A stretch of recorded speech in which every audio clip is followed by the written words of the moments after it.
Information. It connects us to what's happening in our communities and around the world. But what happens when information is wrong? More information and better access is not always more and better. In an age of social media, news travels fast. But do we have the safeguards in place to discern fact from fiction? We've seen it before: the 2016 US election, COVID-19, and most recently, the war in Ukraine.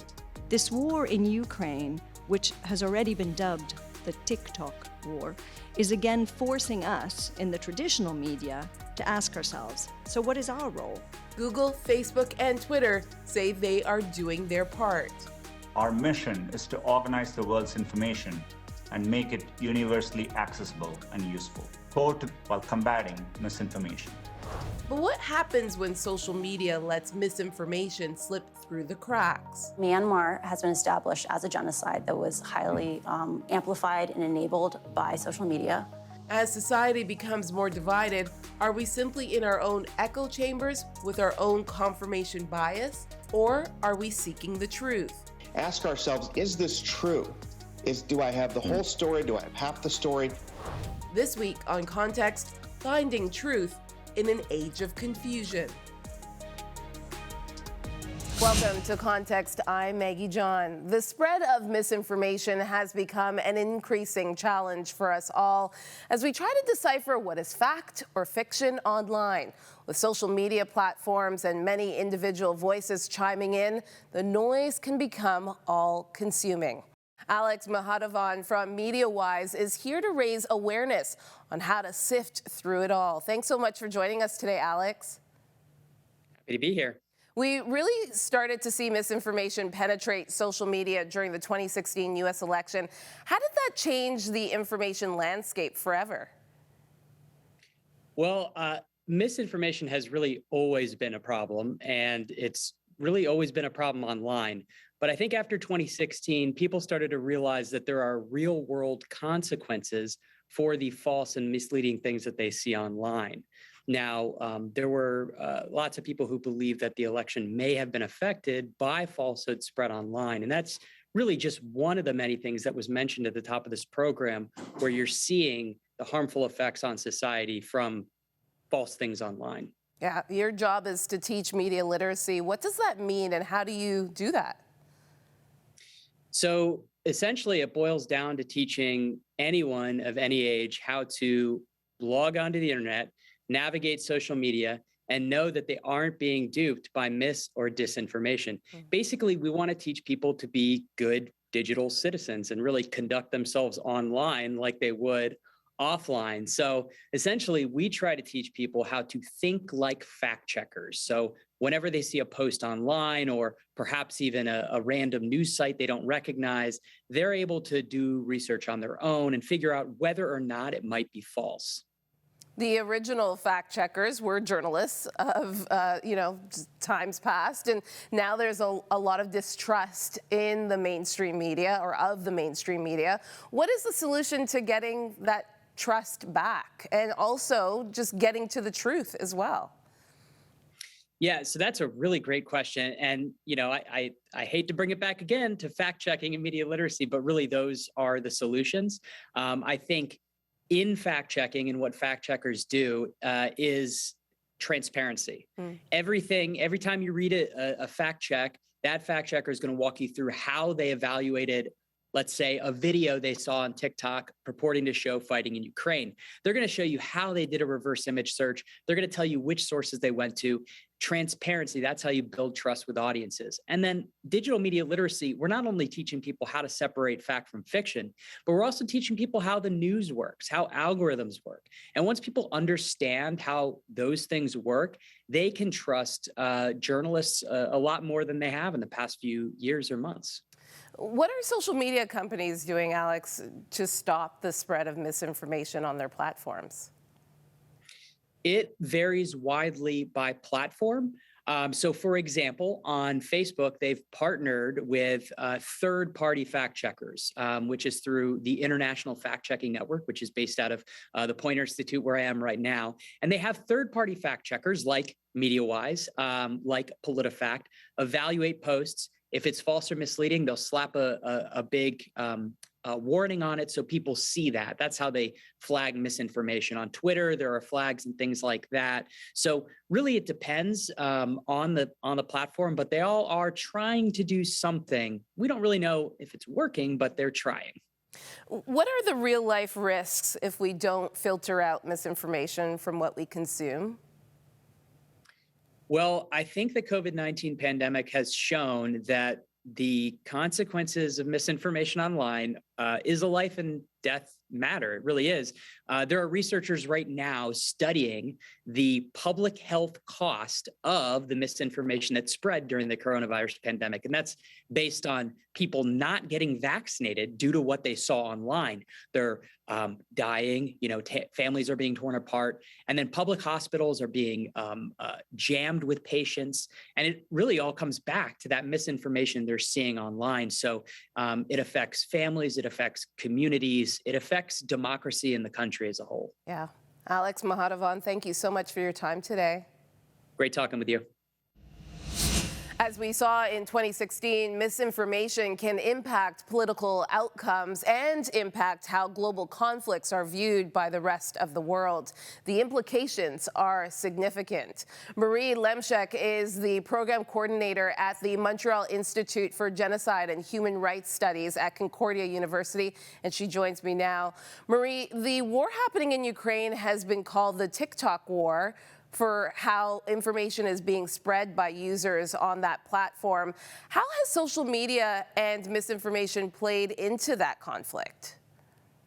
So, for example, the first time that I learned about the invasion of Russia by Russia of Ukraine was actually through social media. I was live on Twitter and started seeing images from the ground. So I think a lot of us have actually been following the news at 6 or at 8 or at 10, but I think a lot of the images that we're seeing and the immediate impact, it's taking place on social media. So we saw that already quite a lot in Syria. I think that's something that we forget, that Twitter was already pretty influential, but now we also have, like you said, TikTok and Instagram and Facebook and social media such as Twitter. So what's on the line when misinformation takes off? So I'm looking, for example, at the case of Myanmar. The military junta in Myanmar several years ago started spreading hate speech about the Rohingya community in Myanmar, and that spread like wildfire. They said a Rohingya member had, for example, raped someone from another community, so that led to real-life violence on the ground. So Myanmar is one example. In Ukraine right now, we're seeing that as well, right? I mean, there's a lot of information. We don't know exactly always what is going on, but it is important to understand that all reaction can have real-life consequences. There was a lot of violence of hate speech on social media in Sri Lanka, in India, that led to real-life violence on the ground between communities. And that's something that we must be aware of. But social media companies do not invest enough time, funding, and human resources in continents such as Africa, Latin America, or in countries such as India to actually put an end to this kind of violence. You say that social media has led to the decline of democracy. How can we safeguard our democracies against misinformation? First, I think people need to be aware of what social media platforms do to us, to our brain, like I said, the business model. Be aware that hate speech and disinformation spreads a lot faster. Verify your facts, but that requires a lot of education. So I think a lot of young people are aware of this, but the older generations, the ones that don't go to school, the ones that weren't born with social media, they don't understand that. So they tend on clicking on RT or on retweet, and so the disinformation spreads a lot faster.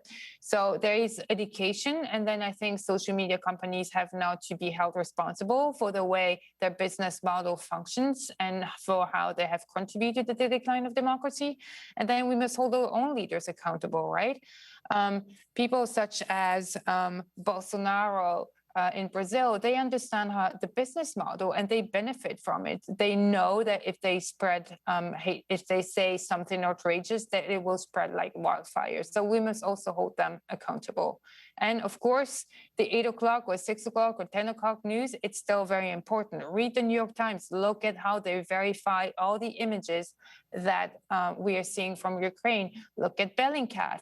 Look at BBC monitoring. They verify every single image that we see on social media right now coming from Ukraine. All right. Thank you so much, Marie, for your time today. You're quite welcome. Thank you for having me.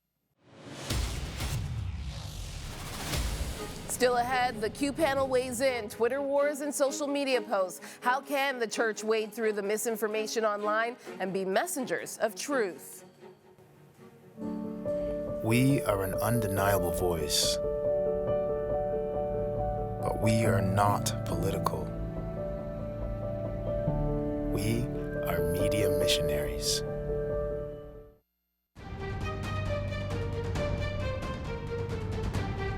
Daniel Darling is an author, pastor, leader, and director of the Land Center for Cultural Engagement at Southwestern Baptist Theological Seminary. In his book, A Way with Words, Using Our Conversations for Good, a book intended to help Christians wade through the world of misinformation online, Daniel challenges the reader by saying we should resist the urge to think we have to know and comment publicly on everything all the time. So how do we resist the urge to get our 140 characters seen by the world? Daniel, thanks for joining us today. Well, thank you for having me. And it is a challenge for us as living in this digital age. We live in an age where it's never been easier to express an opinion. It's never been easier to have access to information. And I think we just have to be discerning both about the information we take in and also about when we use our platforms. Are we using them for good? Are we using them for ill? And I think that requires really some wisdom on our part to say, is my quest for information just kind of junk food knowledge, things that don't really help me or my family or advance the cause that I care about? Or is it a genuine curiosity and quest for knowledge and wisdom that is really important? And then when we communicate, to say, why am I posting what I'm posting? Why am I communicating what I'm doing? What's my end goal here? And there are times when it's important for us to speak out. There's times when we should say, maybe it's better for me to hold back, get more information. Maybe there's other people that are better equipped to speak to this issue at this moment. Yeah. Your book was very convicting and also really challenging. So thank you for writing it. It seems like as Christians, we have fallen prey to social media dissension and Twitter wars, and we're not slowing down to hear all the facts and weighing the information we obtain against the truth. You talk a lot about confirmation bias in your book. Explain that for me. Well, confirmation bias is just simply,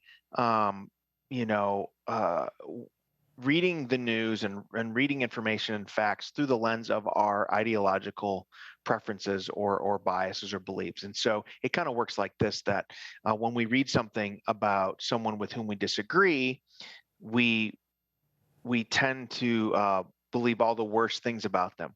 We want bad things to be true. So if it's a politician we don't like, every single thing we read about them that's negative, we believe. And or it could be the opposite. It could be about a movement or someone that with whom we find common cause, that we believe everything good about them and won't hear any bad news about them. And this is really not healthy for societies, not healthy for democracy, and not healthy for those of us who are Christians, who really care about the truth. We follow the one who said he's the way, the truth, and the life. And so we should be willing to follow the truth wherever it leads. And so I think to break out of confirmation bias, I think we need to read widely across a variety of ideological perspectives from a variety of sources, so that we don't just kind of stay in this bubble where we're only hearing one side of every story. Yeah, and this is only propelled by our echo chambers and what some have called the hive mind. Explain that to me, and how, again, how do we be objective about this? How do we maybe change our news feed a little bit more, listen to the other side, and not feel like we have to always fight back, post something in response to somebody's tweet or somebody's post?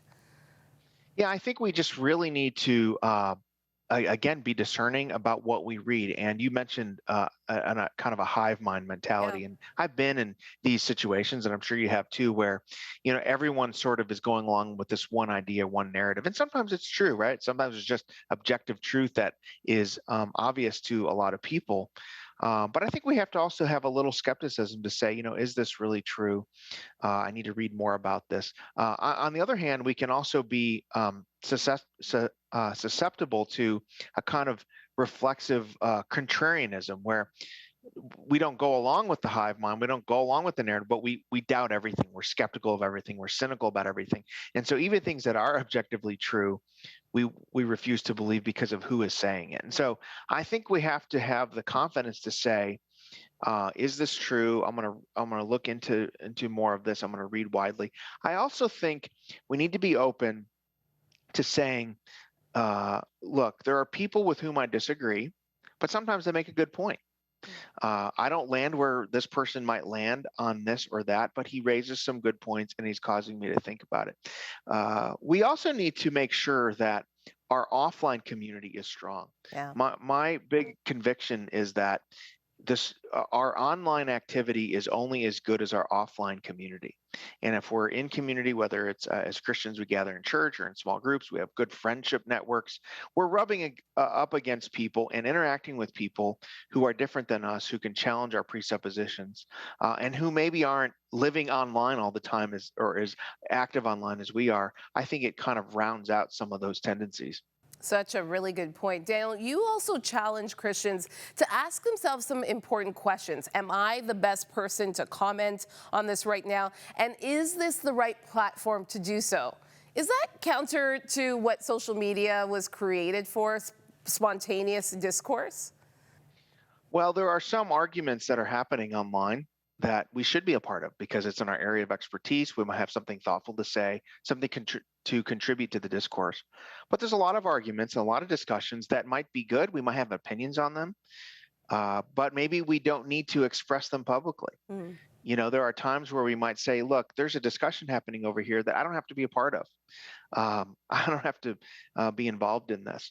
I think we have to ask ourselves, as you said, the question, this is a really important issue, but am I the best person to speak to it? Are there other people that are more eloquent that can speak to it? Sometimes that answer is yes. I do think we should speak as Christians into the public square.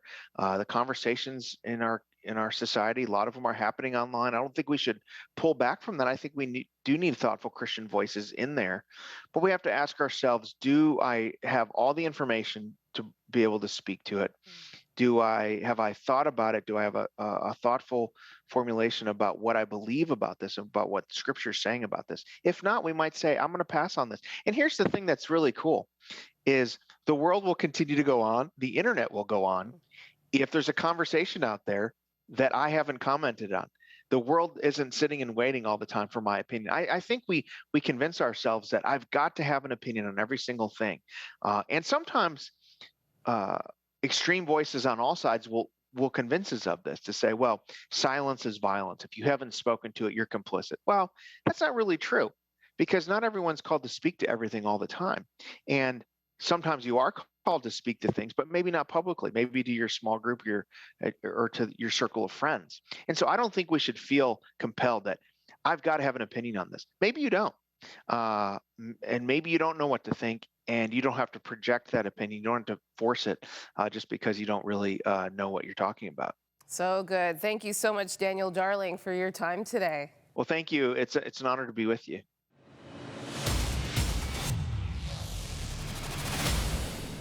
In an age where TikTok videos are competing for the same attention as conventional media, many wonder what has happened to the critical eye of information gathering in an age where everyone has a camera and the means to tell their side of the story. How do we continue to sniff out the truth from the lies? The Q panel is here. Jackie, Brian, and Moira. Jackie, is this the sign of the end for our jobs as journalists? Are we at risk of losing our jobs? We are not. I don't think so, Maggie. I think we're safe. There are a lot of journalists who have actually pivoted to fact checking full time right now. And I think no matter how many people are employed doing this, there will always be a need for more because content creation is just at another level. What people are documenting, putting online, repurposing, and sharing out there. There is so much false information and inaccurate information out there. And personally, I think a lot of the blame is actually to be shifted away from people who believe this and are susceptible to that, and actually to these companies, these large media organizations that are allowing content that they know is false news to continue to be shared online. The onus is truly on them to put a stop to this. Brian, what are your thoughts? I think Jackie's right. I don't think we're ever going to run out of people who are trying to find the truth and tell the truth. It seems to be something that, despite all the ways in which we have falsity, that people do want to hear the truth. I think there are some challenges. We were discussing earlier that the big challenge these days is less the major lies or the desire to control one thing. And the bigger problem is the introduction of all kinds of half lies, quarter lies, third lies, the flooding of the information stream with bits of partially true information. I think that's the biggest challenge. And I think that's the one that we're going to have to face and learn how to deal with, sifting out the truth from the chaff of the lies and the self-interest. I would say, though, that newspapers themselves, though, are prone to the very thing that Jackie mentioned, that Facebook and Twitter that sort of drive that. I think there is a structural challenge with newspapers and the journalistic world as a whole, that people simply want to be told what the people who are paying them want to hear. And I think that that's a challenge that exists. It has existed throughout time. We see it even in the Bible, the way prophets would talk to kings and what have you. And I think that's the big challenge. We have to overcome some significant incentives to lie, and we haven't found those yet. And I think we need to keep searching for them. Yeah. We've seen Christians get sucked into Twitter wars and become conduits of misinformation. What is the role of the church online, Moira? So I do think there's a huge responsibility for, say, the communications persons for different conferences or church authorities to make sure that whatever goes out is as true to fact as possible. Nearly all the bigger churches have a legal department that does exactly that. It used to be to prevent anything going out that could maybe cause libel or scandal or slander suits, that kind of thing. But the past few years, there's been so many personal attacks on people because of their views that I know that even there's a different tack being taken there to correct some of that information. So again, I think that at the official level, there's a lot people can do. And at the individual level, I think there's space for congregations to become a lot more aware of what's going on if they're tuning into Facebook or any of any social media, in fact, that have so clearly to many other people have become distorted that they should be more and more aware of that. I think the key is to know what the truth is. And I think that's the big challenge, right? To fight misinformation, you actually need to know the truth. And I think there's one thing culturally, and then there's another thing structurally. Culturally, I think we need to remember that the truth will set you free. And I actually think there's a tremendous liberty that comes from being agnostic about the way truth is used in power. And I think that's what causes us all to be skeptical, right? So people will use these things to try to get a higher level of power, whether that's in the church or whether that's in the political realm, which is why I'm skeptical actually of the political authorities solving this problem by themselves. But I think the key is that we need to actually know what the truth is. And I think there's a sense of patience and a recognition or an unwillingness to just buy into the powers that be. Ask hard questions. This is what journalism is for. Ask hard questions and try to uncover those things that are false And in so doing, you'll actually find yourself liberated. It sometimes means you're going to run into trouble. Confessing things actually sometimes means you're going to end up in the penalty box or something along those lines. But at least you won't have to bear the burden of trying to hold on to these lies that are just suffocating and exhausting. And I think part of the challenge in our culture is we're exhausted by all these lies, and we need to be set free. Jackie, we're going to leave this last question to you. We just had Daniel Darling on the show. He is the author of a book called Away with Words, Using Our Online Conversations for Good. And he writes a lot about confirmation bias and the fact that we have lost the desire to hear all sides of the story before we formulate an opinion on something. Kind of what Brian was saying. We jump ahead of the facts because we don't want to believe the words in those we disagree with. How did we get to this point, Jackie? I think we live in such a socially and politically charged environment. It has only been on the rise in terms of, you go online, you're on Twitter, you see the fights that people are having on social media. You've seen how US politics has seeped into people's families, people's relationships, people's marriages. I've read essays of people who have actually divorced because of various political views. We weren't seeing this years ago. I think it's hard not to fall into that trap when that's what we see around us. And it's easy to say, take a moment and verify information and be media savvy. But that is so difficult. And once again, I really don't think the onus should be on individuals. Onus should be on leaders who are sharing this information of whether it's true or not, and also on these companies who are making a profit, literally making billions of dollars in ad revenue that is directly associated with false information, and they know that. All right, we're going to leave it there. Jackie, Brian, and Moira, thanks again for your time today. There is so much coming at us all the time, everywhere we turn, from the small computers we all carry in our pockets to what we watch on TV. Everyone has an opinion. Everyone has information for us to consume, and everyone is in a race to get to us first, influencing how we see the world. But has that come at a cost? Philippians chapter 4, verse 8 in the Bible says, "Finally, brothers and sisters, whatever is true, whatever is noble, whatever is right, whatever is pure, whatever is lovely, whatever is admirable, if anything is excellent or praiseworthy, think about such things." Can we refocus on what is true instead of what feels true, knowing that the truth will set us free? Thank you for watching. Let us know what you think of today's topic. Join the conversation on Facebook, Instagram, Twitter, and YouTube. For all of us here, I'm Maggie John. See you next time. Thank you for your ongoing support of Crossroads, a supporter-funded nonprofit organization and member of the Canadian Centre for Christian Charities. Thanks to faithful people like you, we are able to continue producing context. You can write to Crossroads, P.O. Box 5100, Burlington, Ontario, L7R 4M2, or visit crossroads.ca to learn more about our programs.